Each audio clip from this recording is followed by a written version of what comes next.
always sad to bring you news about someone you've admired yourself as a person, you know.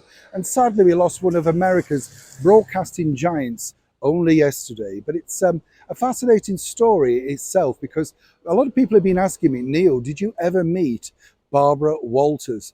I did indeed. So as ever, let me share my memories with you. Hi, good morning, Neil Sean here in the very heart of London. And as ever, thank you for tuning in today and joining me. Truly appreciated. If you've got a sore head, this might soothe it a little bit, yes. I was up late last night covering the celebrations over by Parliament, of course, of our fireworks over here in London.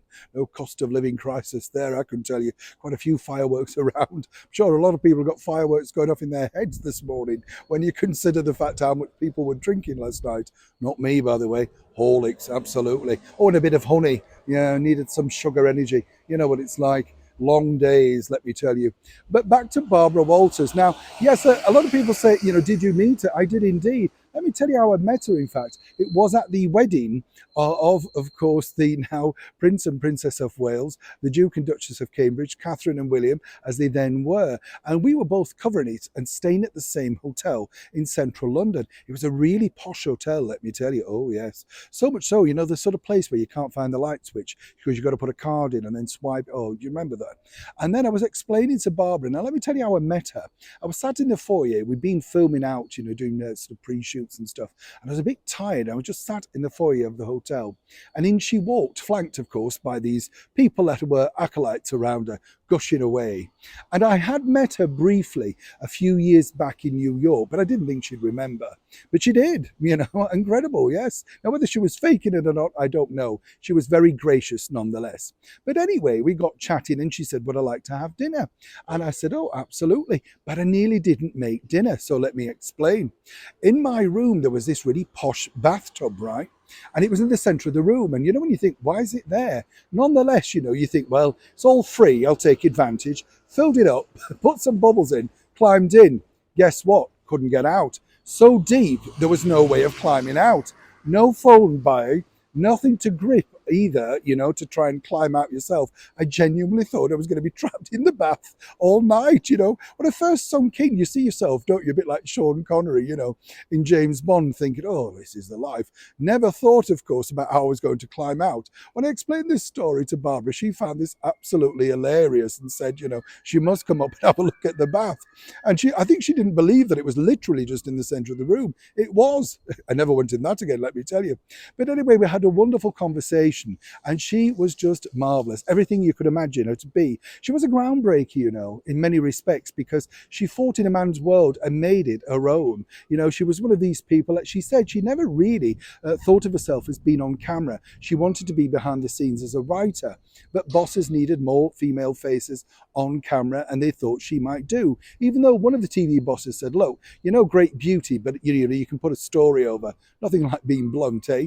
I did ask her though about all the wonderful people that she was lucky enough to interview, and she literally interviewed so many people, from the greats like Clark Gable, you know, right through to meeting the likes of Frank Sinatra. And this was all down to the fact that her father was an esteemed entertainment mogul, Lou Walters, who ran the infamous Latin Quarter in New York, amongst many other venues around the United States, to great success. But as she pointed out, he ran and lost.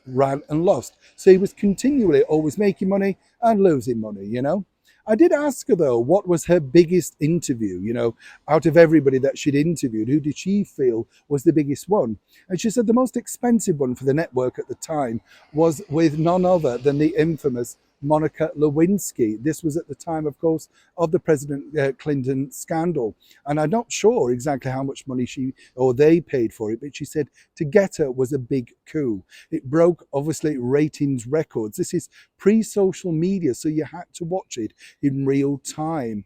And she said, you know, it was an incredible thing that they, you know, that she got Monica to sit down, but more importantly, that the bosses allowed it because she felt that, you know, she could be replaced at any point if Monica said, I don't want to talk to her.